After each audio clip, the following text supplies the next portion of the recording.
Hello friends, I am doctor Pooja Bansal और ये है आपका favourite channel doctor Pooja's Gynaepedia ज्ञान। ये हमारी 23rd वीडियो है और लास्ट वीडियो में हमने डिस्कस किया था कॉन्ट्रासेप्शन पार्ट 1, जिसमें हमने जनरल इंट्रोडक्शन के बारे में पढ़ा था।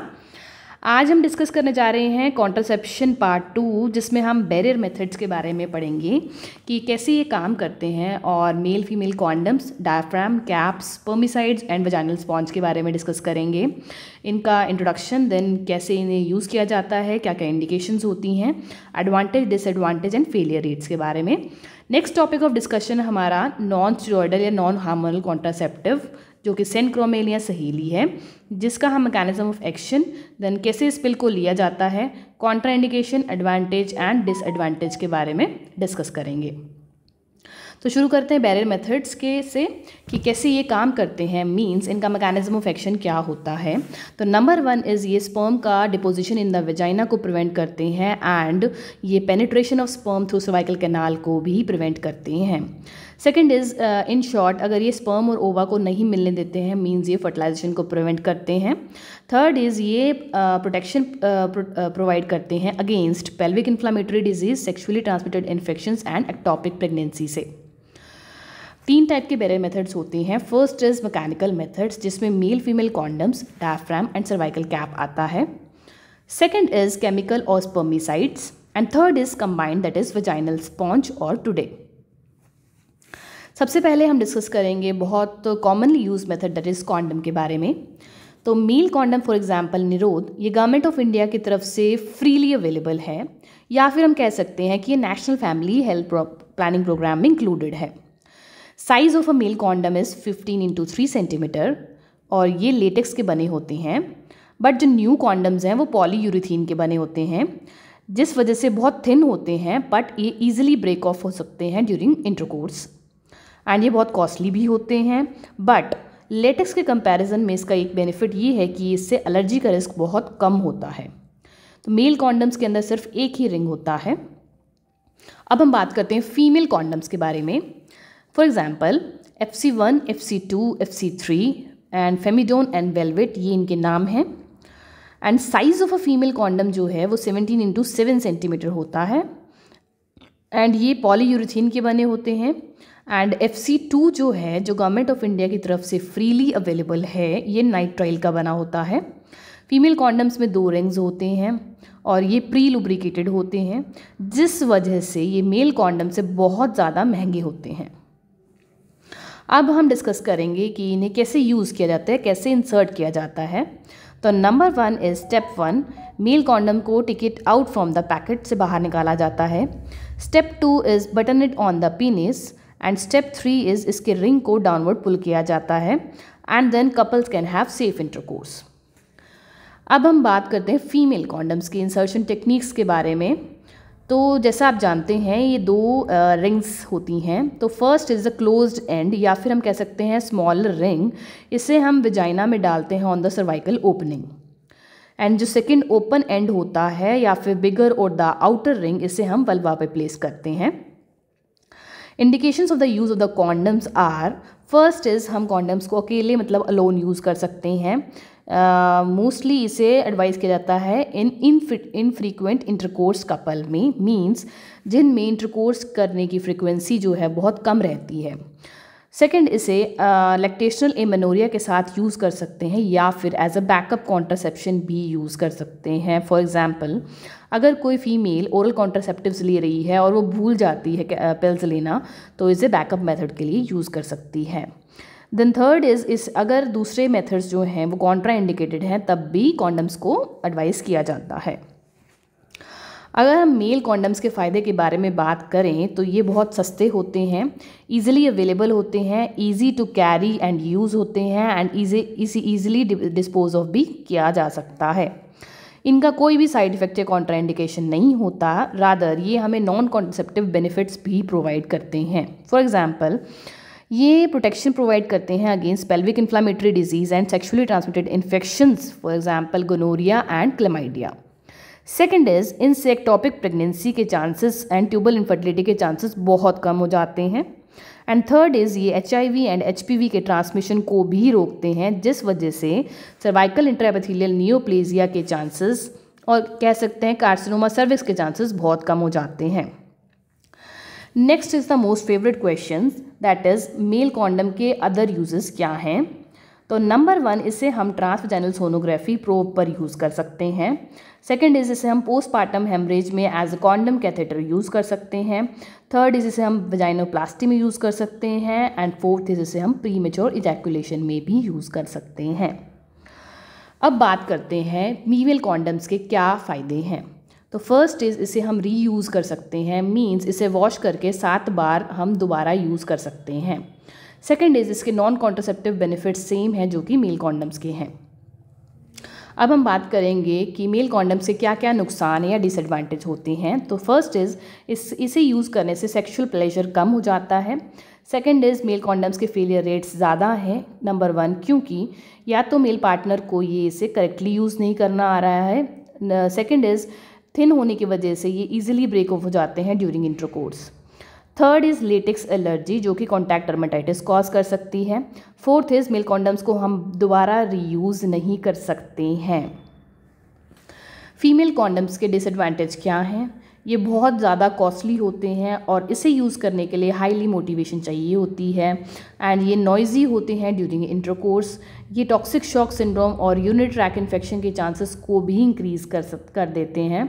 एंड ये प्रोलैप्स सिस्टोसील या रेक्टोसील में कॉन्ट्रा इंडिकेटेड या फिर यूज़ नहीं किए जाने चाहिए। तो ये हमारे कॉन्डम्स के बारे में था। अब हम पढ़ेंगे cervical diaphragm and cervical caps के बारे में। सर्वाइकल डायफ्राम एक हेमिस्फेरिकल स्ट्रक्चर होता है, जैसे कि आप इमेज में देख पा रहे हैं। इसके अंदर एक मेटल रिंग होता है और एक डोम होता है जो कि लेटेक्स और रबड़ का बना होता है। अगर हम साइज़ ऑफ डायफ्राम की बात करें तो ये एक्सटर्नल डायमीटर ऑफ रिंग के इक्वल होता है। बट अगर हम सर्वाइकल कैप्स के बारे में देखें तो ये सिलिकॉन के बने होते हैं। अब हम बात करेंगे इनके इंसर्शन टेक्निक्स के बारे में। दोनों को ही वेजाइना में डाला जाता है to cover the cervical opening, ताकि ये सर्वाइकल ओपनिंग को स्नगली फिट कर सकें। देन इन्हें हमेशा स्पर्मिसाइड के साथ ही यूज़ किया जाता है ताकि इनकी एफिकेसी और भी ज़्यादा बढ़ सके। सर्वाइकल डायफ्राम को इंटरकोर्स से के 10 मिनट्स और या फिर 2 आवर पहले डाला जाता है और इसको 6 आवर्स आफ्टर इंटरकोर्स तक रखा जाता है। बट मैक्सिमम हम इसे 24 आवर तक वेयर कर सकते हैं। On the other hand cervical cap को 48 to 72 आवर्स तक वेयर किया जा सकता है। एडवांटेजेस के बारे में बात करते हैं तो दोनों बहुत सस्ते होते हैं, रीयूजेबल होते हैं और इनके भी नॉन कॉन्सेप्टिव बेनिफिट्स सेम होते हैं, एक्सेप्ट ये HIV और HPV के ट्रांसमिशन के चांसेस को कम नहीं करता है या फिर इनसे कोई प्रोटेक्शन हमें नहीं मिलती है। On the other hand cervical caps जो हैं वो सिलिकॉन के बने होते हैं, इस वजह से ये नॉन एलर्जिक और मोर ड्यूरेबल होते हैं देन सर्वाइकल डायफ्राम। पर सर्वाइकल डायफ्राम के डिसएडवांटेजेस के बारे में देखें तो इसके लिए डॉक्टर की हेल्प की रिक्वायरमेंट होती है टू मेजर द साइज़ जो कि अप्रोप्रिएट हो। सेकेंड इज़ इससे वेजाइनल इरिटेशन हो सकती है या फिर टॉक्सिक शॉक सिंड्रोम हो सकता है अगर इसे 24 घंटे से ज़्यादा वेजाइना में रखा जाए तो। एंड दोनों प्रोलैप्स सिस्टोसील एंड रेक्टोसील में कॉन्ट्रा इंडिकेटेड भी होते हैं। तो ये हमारा था कैप्स एंड डायफ्राम के बारे में। अब हम डिस्कस करेंगे केमिकल मेथड दैट इज़ स्पर्मिसाइड्स के बारे में। तो इसके लिए मोस्ट फेवरेट क्वेश्चन पूछा जाता है कि इसका मैकेनिज्म ऑफ एक्शन ये कैसे काम करता है।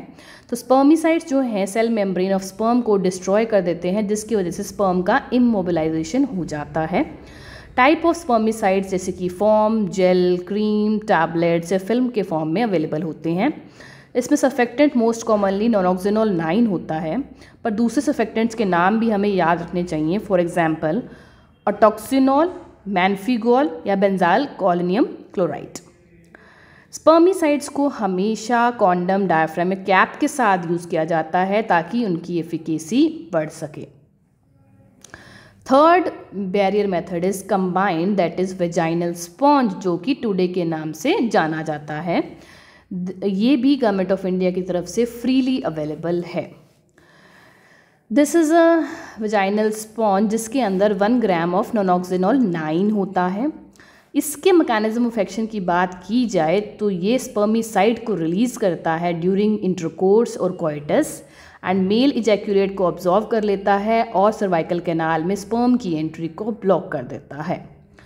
स्पॉन्ज को भी आफ्टर इंटरकोर्स 6 आवर्स तक रखा जाना चाहिए और मैक्सिमम इसे हम वेजाइना में 24 आवर्स तक रख सकते हैं।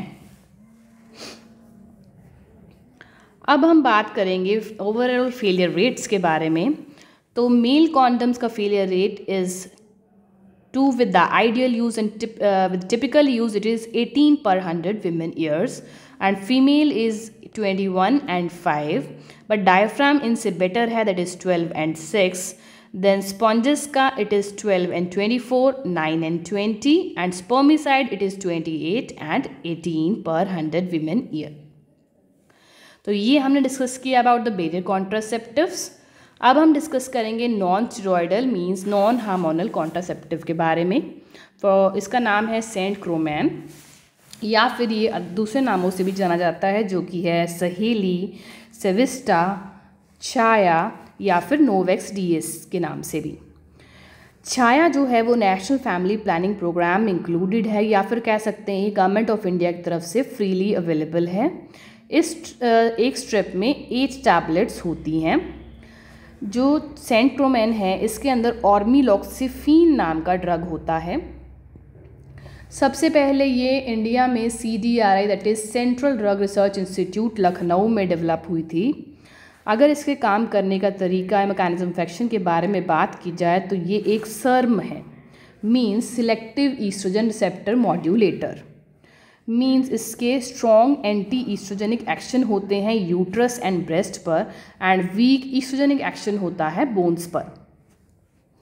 तो मैकेनिज्म ऑफ एक्शन में अगर हम कहा जाए कि ये ओव्यूलेशन को इफेक्ट करता है या फिर ये एंटी ओव्यूलेटरी होता है तो ये गलत है, ये ओव्यूलेशन को इफेक्ट नहीं करता है।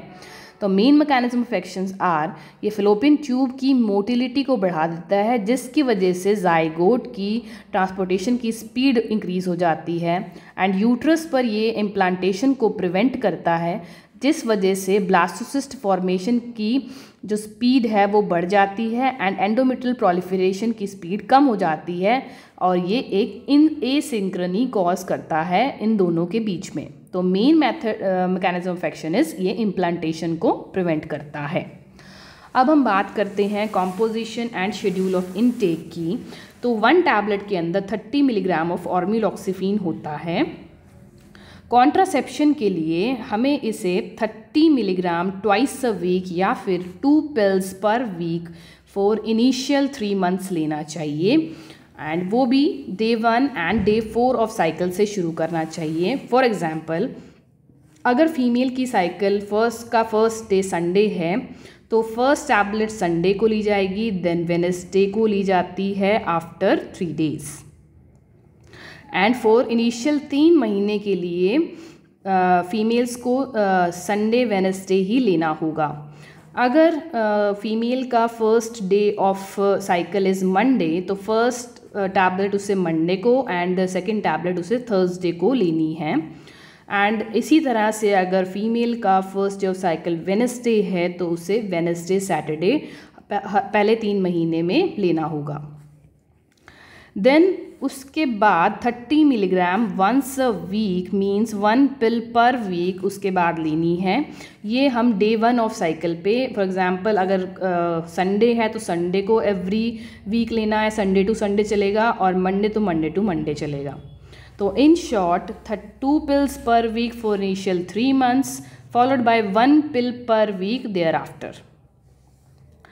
एंड सेकेंड क्वेश्चन जो मुझसे खुद प्रैक्टिकल में पूछा गया था that is dysfunctional uterine bleeding और मेनोरेजिया में सहेली की डोज क्या होगी। तो दिस इज़ उसमें 60 milligram twice a week for 3 months then followed by 60 milligram once a week for 3 months.